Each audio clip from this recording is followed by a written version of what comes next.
اعوذ باللہ من الشیطان الرجیم بسم اللہ الرحمن الرحیم رب اشرح لی صدری ویسر لی امری واحلل عقدۃ من لسانی یفقہوا قولی۔ 12 ربیع الثانی اسلامی تاریخ۔ نجاشی کے دربار میں کفار کی اپیل۔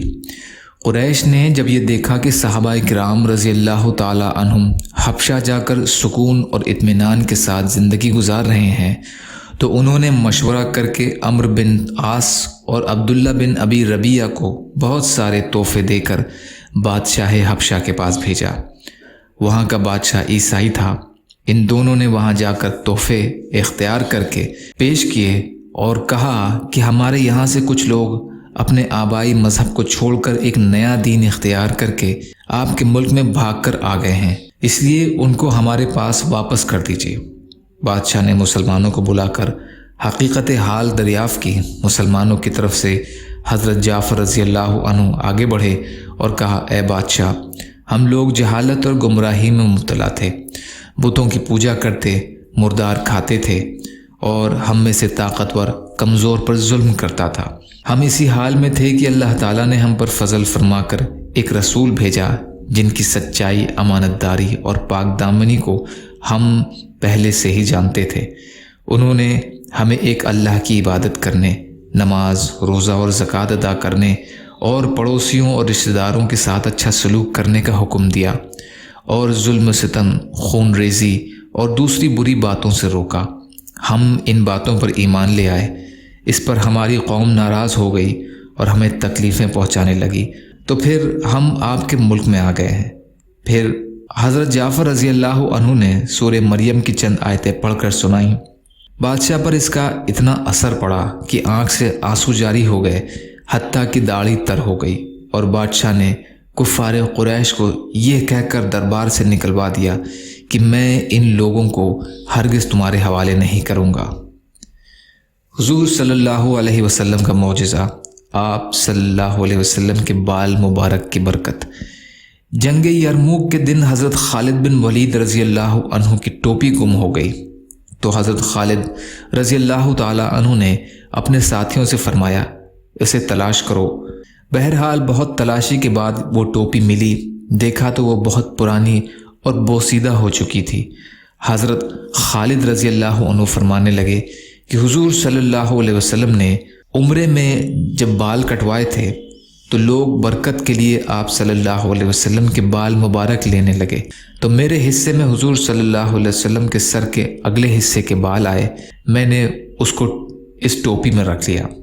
اس کی برکت یہ ہوئی کہ میں جس جنگ میں بھی اس ٹوپی کو پہن کر گیا، میری مدد کی گئی۔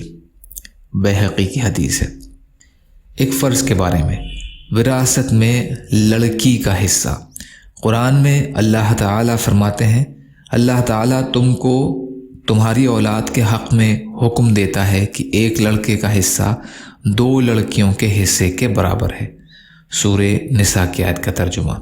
خلاصہ، والدین کی وراثت میں لڑکے کے 2 حصے اور لڑکی کا 1 حصہ ہوتا ہے، جس کا ادا کرنا فرض ہے۔ ایک سنت کے بارے میں، نفس کی برائی سے پناہ مانگنے کی دعا۔ رسول اللہ صلی اللہ علیہ وسلم نے حضرت عمران بن حسین رضی اللہ عنہ کے والد کو یہ دعا سکھائی، اللہم الہمنی رشدی واعذنی من شر نفسی۔ اے اللہ، میرے دل میں بھلائی ڈال دے اور میرے نفس کی برائی سے مجھے بچا دے۔ ترمذی کی روایت۔ ایک اہم عمل کی فضیلت، دینی علم حاصل کرنا۔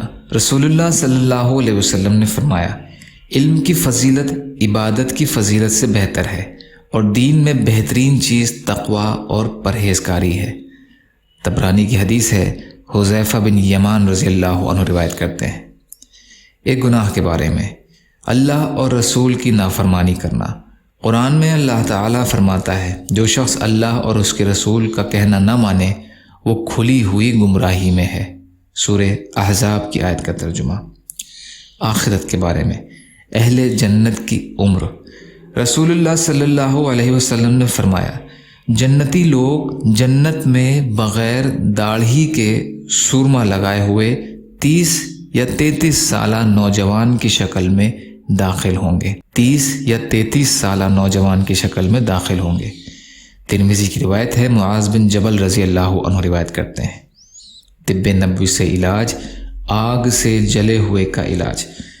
حضرت محمد بن حاتب رضی اللہ عنہ کہتے ہیں، گرم ہانڈی پلٹ جانے کی وجہ سے میرا ہاتھ جل گیا تھا۔ میری والدہ مجھے رسول اللہ صلی اللہ علیہ وسلم کی خدمت میں لے گئیں تو آپ صلی اللہ علیہ وسلم مجھ پر یہ پڑھ کر دم کر رہے تھے، اذهب الباس رب الناس واشف انت شافی لا شفاء الا شفاءک شفاء لا یغادر سقما۔ مسند احمد کی روایت ہے۔ نبی اکرم صلی اللہ علیہ وسلم کی نصیحت۔ رسول اللہ صلی اللہ علیہ وسلم نے فرمایا، اللہ تعالیٰ سے محبت رکھو اس وجہ سے کہ وہ تم کو کھانے کے لیے اپنی نعمتیں دیتا ہے، اور مجھ سے محبت رکھو اس وجہ سے کہ اللہ تعالیٰ کو مجھ سے محبت ہے۔ ترمذی کی روایت ہے، ابن عباس رضی اللہ عنہ روایت کرتے ہیں، یا اللہ ہم سب کو کہنے سننے سے زیادہ عمل کی توفیق عطا فرما۔ یا اللہ جو مظلوم ہیں، پریشان حال ہیں، بیمار ہیں، قرض میں ہیں، بے روزگار ہیں، محتاج ہیں، ان کی مدد فرما۔ یا اللہ دنیا اور آخرت کی تمام خیر عطا فرما برحمتک یا ارحم الراحمین۔ لا الہ الا اللہ محمد رسول اللہ۔ السلام علیکم۔